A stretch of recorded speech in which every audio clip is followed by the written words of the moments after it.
கிறிஸ்துவுக்குள் மிகவும் பிரியமான கர்த்தருடைய பிள்ளைகளாகிய உங்கள் யாவருக்கும் ஆண்டவராக இயேசுவின் நாமத்தினாலே அன்பின் வாழ்த்துக்களையும் ஸ்தோத்திரங்களையும் தெரிவித்துக் கொள்கிறேன். இன்றைக்கும் நாம் தியானிக்க போகிற வேத பகுதி சகரியாவின் புஸ்தகம் 4ஆம் அதிகாரம் 6ஆம் வசனத்திலே நாம் இவ்விதமாய் வாசிக்கிறோம். பலத்தினாலும் அல்ல, பராக்கிரமத்தினாலும் அல்ல, என் ஆவியினாலே ஆகும் என்று சொல்லி கர்த்தர் சொல்லுகிறதை நாம் பார்க்கிறோம். பிரியமானவர்களே, இந்த மாதத்திலே கர்த்தர் நமக்கு இப்படிதான் வாக்குத்தத்தத்தை கொடுத்தார். விசுவாசிக்கிறவர்களுக்கு எல்லாம் ஆகும், கர்த்தராலே எல்லாம் ஆகும். அதே போல அவருடைய வலது கரத்தினாலே அல்லது அவருடைய கரத்தினாலே எல்லாம் ஆகும் என்று சொல்லி நாம் தியானித்தோம். இன்றைக்கு நாம் தியானிக்க போவது கர்த்தருடைய ஆவியினாலே எல்லாம் ஆகும் என்று சொல்லி நாம் பார்க்க போகிறோம். இங்கு நாம் வாசித்த வசனத்திலே பலத்தினாலும் அல்ல, பராக்கிரமத்தினாலும் அல்ல. இன்றைக்கு ஒரு மனிதனுடைய பலம் சில நேரங்களில் பணத்தின் பலமாக இருக்கலாம், அல்லது அவருடைய படிப்பு அவருடைய பலமாக இருக்கலாம், அல்லது அவருடைய பொருளாதாரம் அவருடைய பலமாக இருக்கலாம். இப்படி அவருடைய பலம் அநேக காரியங்களிலே இருந்தாலும் சில நேரங்களிலே அவைகள் உதவாமல் போகிறது, அல்லது ஒரு மனிதனுடைய பராக்கிரமம் உதவாமற் போகிறது.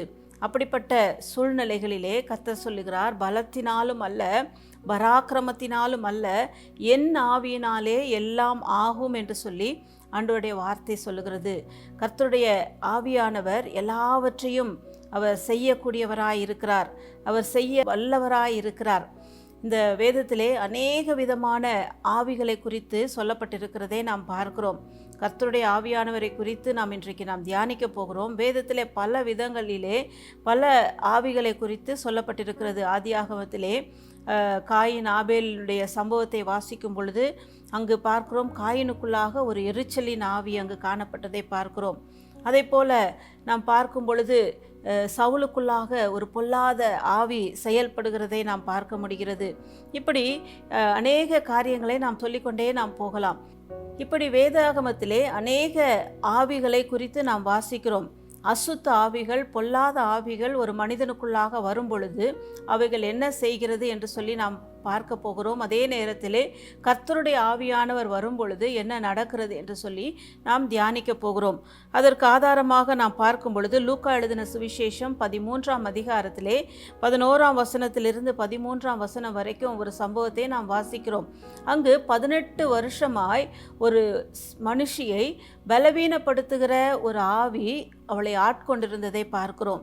அந்த பலவீனப்படுத்துகிற ஆவி என்ன செய்ததாம், எவ்வளவேனும் அவளை நிமிரக்கூடாத ஒரு கூனியாக வைத்திருந்ததை நாம் பார்க்கிறோம். ஒரு மனுஷிக்குள்ளாக ஒரு பலவீனத்தை கொண்டு வருகிற ஒரு ஆவி கிரியை செய்யும் பொழுது அந்த மனுஷியினாலோ அந்த மனுஷனாலோ ஒரு காரியத்தையும் செய்ய முடியாதபடிக்கு அவர்கள் கூனி குறுகி போயிருக்கிறதை நாம் பார்க்கிறோம். பொல்லாத ஆவியோ அல்லது அசுத்த ஆவியோ மனிதனுக்குள்ளாக வரும் பொழுது அவர்களை உயர்வடைய முடியாதபடிக்கு, எந்த விதத்திலும் அவர்கள் மேன்மை அடையாதபடிக்கு அவர்களை அப்படியே மட்டுப்படுத்தி வைக்கிறதை நாம் பார்க்கிறோம், அவர்களை கெடுக்கிறதை பார்க்கிறோம்.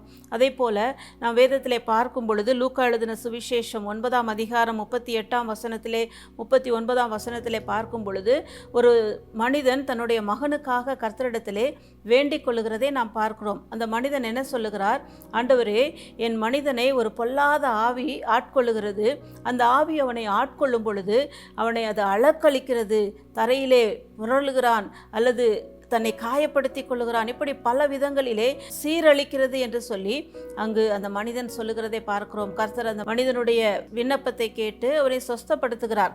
ஆனால் இங்கு கர்த்தருடைய ஆவியானவர் நமக்குள்ளாய் வரும் பொழுது என்ன நடக்கிறது? அப்போஸ்தலர்களை நம்ம வாசிக்கிறோம். 1ஆம் அதிகாரம் 8ஆம் வசனத்திலே, பரிசுத்த ஆவி உங்களிடத்திலே வரும் பொழுது நீங்கள் பலன் அடைவீர்கள்.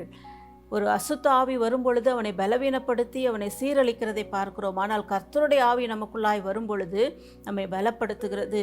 அதே வசனத்திலே வாசிக்கிறோம், நம்மை சாட்சிகளாய் மாற்றுகிறது என்று சொல்லி பார்க்கிறோம்.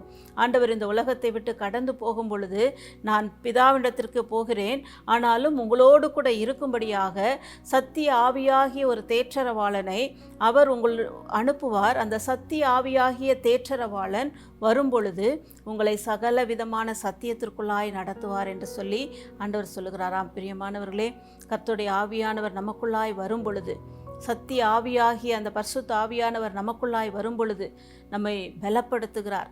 நம்மை சாட்சிகளாய் மாற்றுகிறார். அது மாத்திரமல்ல, நம்மை சகல விதமான சத்தியத்திற்குள்ளாய் நடத்துகிறார். அந்த சத்திய ஆவி எங்கேயோ அங்கே விடுதலை உண்டு என்று சொல்லப்பட்டிருக்கிறது. அந்த ஆவியானவர் நமக்குள்ளாய் வரும்பொழுது நம்முடைய வாழ்க்கையில் ஒரு பெரிய விடுதலையை நாம் அனுபவிக்கிறதை பார்க்கிறோம். ஆகவே இன்றைக்கு அந்த பரிசுத்த ஆவியானவர் உங்களுக்குள்ளாய் வாசம் பண்ண விரும்புகிறார்.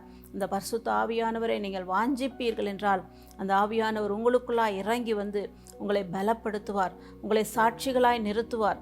எல்லாவற்றிலும் இருந்து அவர் உங்களை விடுதலையாக்க வல்லவராய் இருக்கிறார்.